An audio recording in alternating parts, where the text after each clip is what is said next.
কেউ অশীতি পর, কেউ বা 90 ছুঁই। এদের সকলেরই শুনানিতে ডাক পড়েছে। রাজ্যে শুনানি পর্ব চলাকালীন এই ছবি এখন দেখছে রাজ্যবাসী, আর জানিয়ে শোরগোল রাজ্যের বিভিন্ন প্রান্তে। এবার শুনানিতে গিয়ে অসুস্থ হয়ে পড়লেন এক মহিলা। তড়িঘড়ি তাকে ভর্তি করা হলো চিকিৎসা কেন্দ্রে। এই ঘটনায় শুরু রাজনৈতিক চাপানুতো। পূর্ব বর্ধমানের আউশগ্রাম 2 নম্বর ব্লক অফিসে শুনানির জন্য হাজির হয়েছিলেন হাসিনা শেখ। ওই সময় ব্লক তৃণমূল কংগ্রেসের সভাপতি শেখ আব্দুল লালনের নেতৃত্বে কয়েকজন তৃণমূল কর্মী বিডিও অফিসে শুনানি কক্ষে BLA 2দের ঢুকতে দিতে হবে এই দাবি নিয়ে যান। এমন সময় হাসিনা শেখ অসুস্থ বোধ করেন। তিনি বিডিও অফিসের মধ্যেই জ্ঞান হারান। সঙ্গে সঙ্গে তাকে উদ্ধার করে কয়েকজন তৃণমূল কর্মী সমর্থক স্থানীয় জামতারা প্রাথমিক স্বাস্থ্য কেন্দ্রে নিয়ে যান। চিকিৎসার পর তাকে ছেড়ে দেওয়া হয়। তরুণীর স্বামী আনিসুর রহমান শেখের দাবি তাঁর স্ত্রী অসুস্থ, তাই শুনানি কক্ষে ঢোকার অনুমতি তিনি চেয়েছিলেন, কিন্তু তাঁকেও ঢুকতে দেওয়া হয়নি। আমি বললাম যে স্যার ওর পেশেন্টের সাথে আমি ঢুকবো, আমার ওয়াইফের ব্রেনের পেশেন্ট, আমি যাবো সঙ্গে, নাহলে ও নার্ভাস হয়ে যাবে। কিন্তু ওরা না শুনে বলছে যদি সমস্যা হয় ডাকা হবে। তারপরে ভেতরে গিয়ে ওকে ধমকাধামকি করেছে। এসব করার কি আছে, ও তো নার্ভাস, ও দাঁত লেগে গেছিলো, শরীর অসুস্থ দুর্বল, এভাবে তো একটা মানুষের উপর অত্যাচার করা যায় না। একজন মহিলা অসুস্থ হন, তবে এর সঙ্গে শুনানির কোনো সম্পর্ক নেই। তৃণমূল কংগ্রেসের তরফে দাবি করা হয় BLA 2দের শুনানি কক্ষে ঢুকতে দিতে হবে, কিন্তু এই সিদ্ধান্ত নেওয়া অসম্ভব জানান আউশগ্রাম 2 নম্বর ব্লকের সমষ্টি উন্নয়ন আধিকারিক চিন্ময় দাস। না, সেই জন্যই তিনি অসুস্থ হয়েছিলেন এমন না, ঠিক আছে।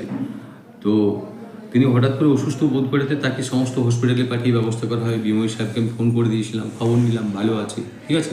সে আগের থেকে ওষুধ খেত, অসুস্থ কোনো কারণে হয়ে পড়ছিল। এই ঘটনার সঙ্গে তার কোনো, আমরা তো ECI গাইডলাইনের বাইরে অ্যাকচুয়ালি হাঁটতে পারবো না, আমরা সামান্য কর্মচারী মাত্র।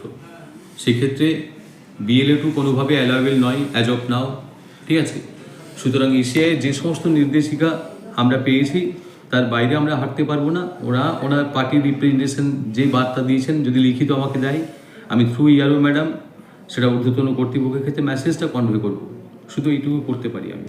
ঘটনায় শাসক বিরোধী তরজা। তৃণমূল কংগ্রেস প্রথম থেকেই চাইছে রাজ্যে যাতে কোনোভাবেই SIR না হয়, আর এখন সেই নিয়ে নতুন করে অশান্তি ও ঝামেলা পাকানোর চেষ্টা করছে বলে দাবি বিজেপির।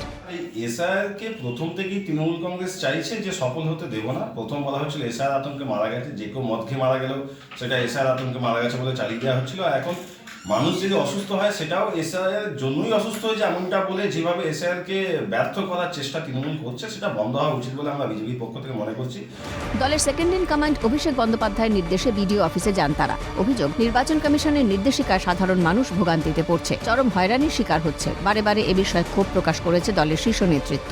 তৃণমূলের দাবি, কমিশন বিজেপির দলীয় মুখপাত্র হিসেবে কাজ করছে, বললেন ব্লক তৃণমূল কংগ্রেস সভাপতি শেখ আব্দুল লালন। সেখানে তো আমাদের বুথ এজেন্ট বসেন ভোট দেওয়ার সঙ্গে, ভোট প্রক্রিয়ার সঙ্গে। তাহলে এখানে যখন আমার ফিল্ডে গেলেন যিনারা BLOর সঙ্গে BLA 2 ছিলেন, তাহলে এখানেই বা BLO থাকবেন আর BLA 2ই বা থাকবে না কেন হিয়ারিংয়ে?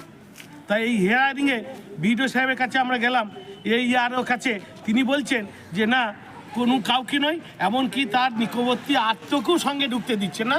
যেটা গণতান্ত্রিক দেশের গণতান্ত্রিক অনুযায়ী আমরা অবশ্যই সেই লিখিত রিপোর্ট আমাদের দেওয়া হোক, আর যেখানে BLO রয়েছে সেখানে BLA 2কে অ্যালাউ করা হোক। শুনানি তর্জা অব্যাহত, আর সাঁড়াশি চাপে সাধারণ মানুষ। কমিশনের পরবর্তী পদক্ষেপের দিকে তাকিয়ে রাজ্যবাসী। রাজেশ খানের রিপোর্ট, ক্যালকাটা নিউজ।